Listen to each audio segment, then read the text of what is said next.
Let me ask you about it. You introduced yourself after my introduction, dwelling on what it means to come from a state that makes a lot of things and exports them to the world.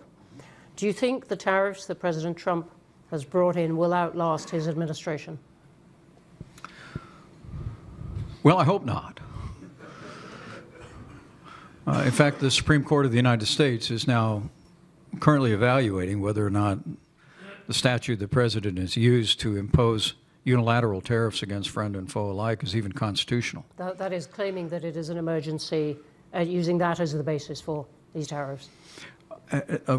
Claiming it's an emergency statute, that there's a global emergency. But under our Constitution, Article 1, Section 8, it provides that taxes and tariffs, which were called imposts back in the day, can only be enacted by the Congress. This small foundation that I started a few years ago in Washington, D.C. has filed briefs, one of which was cited in the Court of Appeals case, that we don't believe the President's use of that statute is consistent with the Constitution. And my hope is that a majority of the Supreme Court will conclude the same. I mean, the simple truth is that at the American founding, taxes on tea were kind of an issue. Those were tariffs. And so by the time they got around to that second draft of an American government in 1787 that we call the Constitution of the United States, the one thing they wanted to make clear was that no one person could impose import tariffs and taxes on the American people, that it would be done by the elected representatives of the American people. I'm hopeful that our Supreme Court will draw the same conclusion.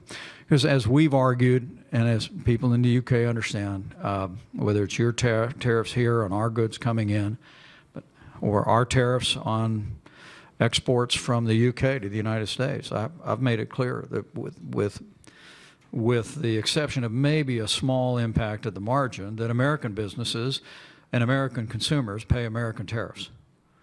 And I think the concession by our administration just in the last few days that they were lifting tariffs on coffee and beef to lower prices at the grocery store kind of made my point.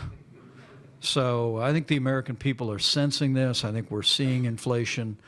We're seeing impacts in our economy, and my hope is that that whether it's the Supreme Court or whether the administration continues to tack and adjust, that we will return to using tariffs the way we did in our administration, which was we used tariffs and the threat of tariffs to negotiate down tariffs and trade barriers and non-tariff subsidies.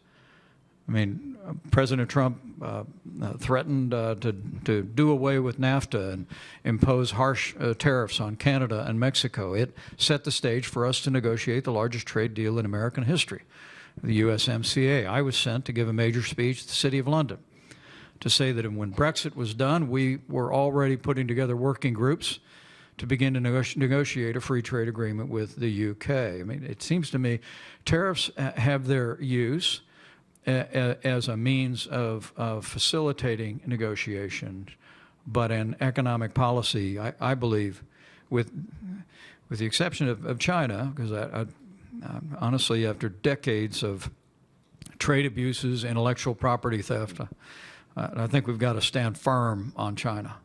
But other than that, I believe in free trade with free nations, and it's one of the ways the free world will prosper.